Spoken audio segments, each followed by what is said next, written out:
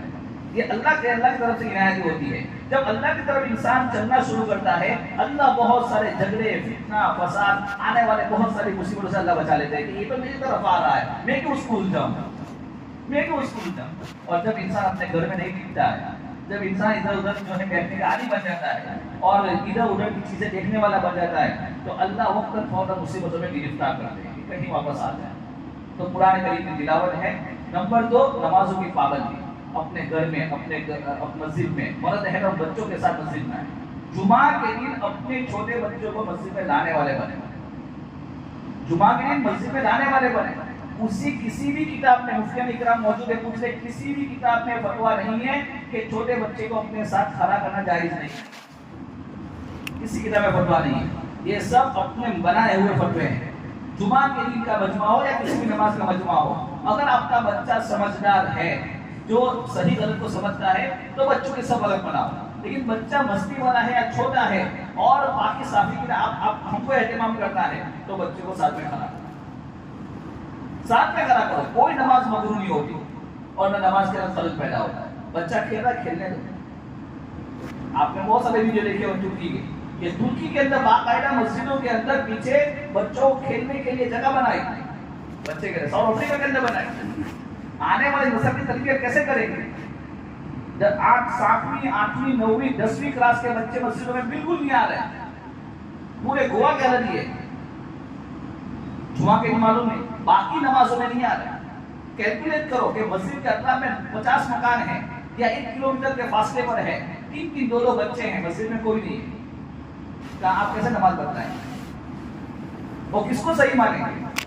مفتی طارق مسعود صاحب فرماتے ہیں کہ ان کو ایک فیملی ملی، کہا کہ بچوں کی تربیت کرنی ہے، کہا کہ ہم ایسی جگہ پہ رہتے تھے کہ وہ بچوں کی تربیت کیسے کریں، تو ہم نے یوٹیوب پر سرچ کرنا شروع کیا. اب یوٹیوب پر جو آنے والے وہی تو بچوں کی تربیت کے بارے میں وہ بتاتے ہیں جن کے خود کے بچے نہیں ہوتے.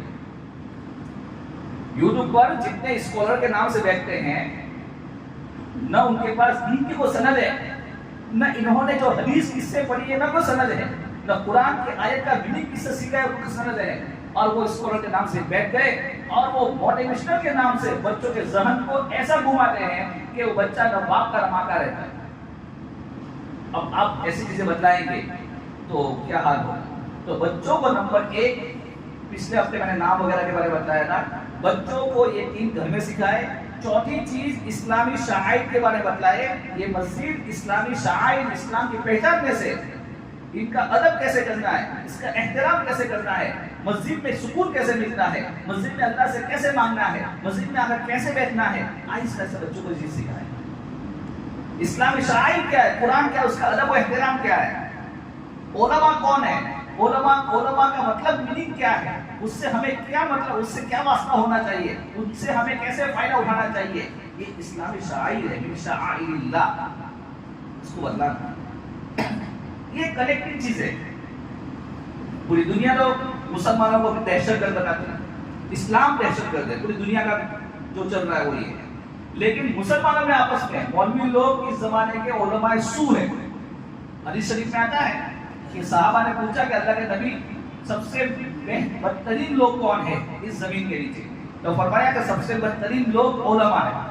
پھر صحابہ نے پوچھا کہ سب سے بہترین لوگ کون ہیں، کہا علماء ہے. پھر اللہ کے نبی نے فرمایا کہ ایسے سوال مت کرو. تو اس سے علماء نے کہا کہ قیامت سے پہلے 2 قسم کے علماء ہوں گے، علماء سو یعنی برے علماء، اور دوسرے اچھے علماء ہوں گے. جو علماء دین کے سنتوں کے، اللہ کے نبی کے سنتوں کی اپنی زندگی میں فالو کر رہے ہیں، اپنی زندگی ان کے پاس رحم دلی ہے، ان کے پاس جو ہے اللہ نے علم دیا، اپنے علم پر خود عمل کر رہے ہیں، ویسے علماء کا دور کر اس سے تعلق رکھو. یوٹیوب پر جائیں گے، وہاں وہ عالم کہاں کا ہے، کہاں پڑھا ہے، کیا سیکھا ہے، کچھ معلوم نہیں، اور کسی کو بھی پکڑ کر آپ فالو کرنا شروع کر دیں گے، اس کی بات کو ماننا شروع کر دیں گے، کہاں جا کے گریں گے ہمیں معلوم نہیں. اس لیے اپنے گھر کا ماحول درست کرے اور اپنے ایمان کی حفاظت کرے، اپنے آنے والے اولاد کی تربیت کرے. کیوں؟ اس زمانے میں ابھی جس وقت پریزنٹ ہم جی رہے ہیں، ہمارے پاس مسلمانوں کے پاس اس وقت برے صغیر کے خاص کر مسلمانوں کے پاس کوئی ایسی تنظیم یا کوئی ایسی تحریک یا کوئی ایسا ادارہ نہیں ہے کہ جہاں ہم 100% یقین کے ساتھ اپنے بچوں کی تربیت کے خاطر ان کو وہاں بھیج سکیں. کوئی نہیں. اسکولوں کا ماحول، کہ اسکولوں کا ماحول اللہ کی پناہ، اس وقت اسکولوں کا ماحول ہے اللہ کی پناہ. کہا کہ بچوں کا گھر کے ماحول اگر آپ کا درست ہے تو نمبر 2 ماحول بچوں کی تربیت کے لیے اس کے فرینڈ سرکل کا ماحول درست کرو. فرینڈ سرکل کا ماحول درست کرو. فرینڈ کو دیکھ کر فرینڈ بگڑتا ہے، اور اس کے اوپر انشاءاللہ فرینڈ سرکل آئندہ جمعہ کو بات ہوگی. اتنے بچے بگڑے، اچھے گھر کے بچے چرسی بن گئے، اچھے گھر کے بچے ماں باپ بہت نیک ہے، لیکن اولاد ان کے ہاتھوں میں نہیں ہے. کیونکہ باہر کا جو فرینڈ کا ماحول ملا، فرینڈ کو دیکھ کر انہوں نے اپنی زندگی کا تباہ ہوا بات کر. لڑکیوں کے بھی ہو گئی، لڑکوں کو بھی ہو گئی. اب روزانہ آپ کے ہمارے سامنے ایسے واقعات ہیں کہ مسلمان لڑکیاں کہاں سے لوگ پکڑ کے لا رہے ہیں، کہاں منہ کالا کر رہی ہے، اور کہاں اپنی عزت کو نیلام کر رہی ہے. افسوس ہوتا ہے کہ ہمارے لیے کتنا بڑا گناہ ہے کہ دوسرے مذہب والے اس کو گناہ سمجھے نہ سمجھے. اسلام کے اندر شرک کے بعد جو بڑے گناہ شمار کیے گئے اس میں ایک زنا ہے. جو آدمی جس محلے میں زنا ہوتا ہے اللہ وہاں سے برکت اٹھا لیتے ہیں. جس گھر میں لڑکے لڑکیاں زنا کرتے ہو اس گھر میں کہاں سے برکت رہے گی؟ اس گھر میں تکلیفیں کیسی آئے گی؟ بات سمجھ میں آ رہی؟ میرے دوست بزرگوں، یہ آنکھوں کو کھولنا ہے آزادی کے نام پر، اور جو ہے ان تمام جو نعرے ان لوگوں نے لگائے ہیں کہ دنیا کے اندر ایسی آزادی ہونی چاہیے، ایسا ہونا چاہیے، یہ تمام کے تمام آہستہ آہستہ ان تمام کے فلسفے ختم ہو رہے ہیں۔ دنیا وہی آ رہی ہے، دنیا فرسٹ نمبر پہ وہی جا رہی ہے جو اسلام کہہ رہا ہے۔ بات سمجھ میں، ایک کتاب ابھی آئی ہے چھپ کے، اس میں آخری 1 سال میں دنیا کے بڑے بڑے لوگوں نے اسلام قبول کیا، ان کی انٹرویوز آئے، کتاب میرے پاس ابھی نہیں پہنچی ہے، انشاءاللہ آگے بار آپ کو بتلائیں گے۔ جو دنیا کے بڑے بڑے لوگ، کل انگلینڈ کے اندر جمعرات کی شام کو ایک بہت بڑا ڈاکٹر اسلام قبول کیا مغرب سے پہلے، کل جمعرات کو، آج صبح کا انتقال ہوا، آج صبح کا انتقال ہوا، اللہ تعالیٰ نے کیسے ایمان کیا۔ تو میرے دوست بزرگوں، کہیں ایسا نہ ہو کہ ہم تو ماں کے پیٹ سے مسلمان پیدا ہوئے ہیں، قیامت کے دن یہ لوگ بازی لے جائیں گے اور ہم سے پہلے جنت میں جانے والے بن جائیں گے۔ بات سمجھ میں، جیسے جیسے ہمارے نظریات ختم ہو رہے ہیں، جنت ہم بھول گئے، جہنم کے تذکرے بھول گئے، ہمارے اخلاق کے تذکرے بھول گئے، عبادت کے تذکرے بھول گئے، اور دنیا کے تذکرے ہوتے ہوتے دنیا اندر سے پوری کالی ہو گئی۔ اب ہمارے اندر خود میں سکون نہیں ہے۔ اب کہہ رہے ہیں مولوی کے پاس کیا جانے گا، مسجد میں کیا ملے گا، وہ آدمی جو دیندار ہے اب اس کے چرچے ہوتے ہیں، ارے وہ چھوڑو، وہ دیندار کچھ نہیں ہے، اس نے ایسا ایسا کیا ہے۔ یہ اس کی زبان نہیں بول رہی ہے، یہ اس کا اندر کا کالا پن بول رہا ہے۔ اللہ تعالیٰ ہم تمام توفیق عطا فرمائے۔